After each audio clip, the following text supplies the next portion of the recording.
Permettez-moi, avant de répondre à votre question, de rendre hommage à tous les professeurs et tous ceux du secteur de l'enseignement de l'ISU qui nous ont quittés.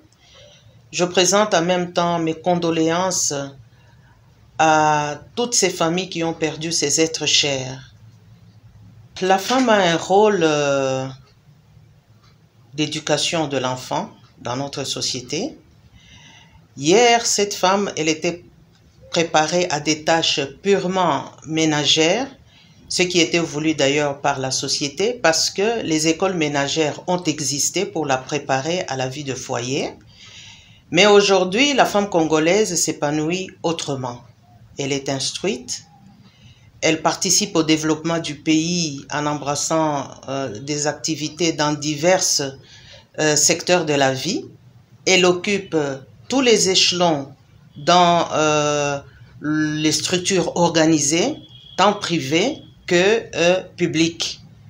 Elle est recteure d'université aujourd'hui, elle est présidente de l'Assemblée nationale, elle est chef d'entreprise, elle est gouverneure de province, elle est professeure, elle est ministre, elle est députée, elle est sénatrice, etc. La femme congolaise ne bénéficie d'aucun privilège pour être à la place où elle est dans notre société et même dans sa participation dans le développement de la RDC.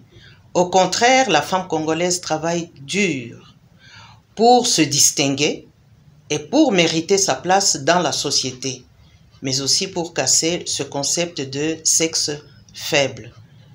Je ne crois pas qu'elle a bénéficié de facilités. Une femme officier d'armée, pensez-vous qu'elle a une formation différente de celle de ses collègues masculins? Je ne pense pas. Dans notre ville de Lubumbashi, nous avons le robot qui régule la circulation. C'est le fruit de la femme congolaise qui a conçu et qui a mis ça sur le marché. Aujourd'hui, tous les secteurs de la vie sont ouverts pour la femme. La femme, elle regarde ce qu'elle veut faire, elle fait une formation dans le domaine et elle peut accéder à toutes les fonctions qu'elle désire. Et il faut seulement qu'elle se batte, qu'elle travaille et qu'elle marque sa compétence. Il n'y a aucun secteur qui est fermé pour la femme. Il y a des pilotes aujourd'hui, il y a des architectes, il y a des conducteurs de bus. Donc tous les métiers sont ouverts. 60 ans après, c'est un rêve. Jusqu'à aujourd'hui, c'est un rêve. Mais ce n'est pas impossible. Et il ne faut pas qu'on soit étonné dans les jours qui viennent ou les années qui viennent qu'une femme brigue la présidence de la République, hein, comme dans la candidature.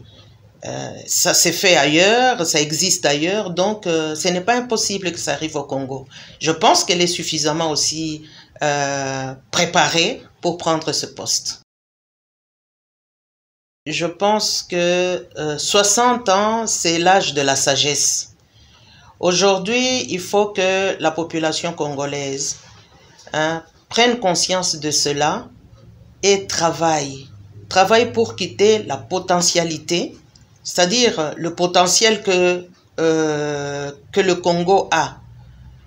Il faut quitter cette potentialité pour aller vers l'effectivité, c'est-à-dire le potentiel, c'est naturel, personne n'a travaillé pour l'avoir. Nous avons l'eau pour l'électricité, pour les irrigations, pour consommer de l'eau potable.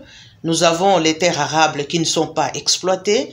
Le sous-sol regorge des minéraux qui ne sont pas exploités, qui ne sont pas transformés pour les rendre en produits consommables. Donc il faut quitter cet état de potentialité, il faut travailler et il faut arriver à consommer nos richesses.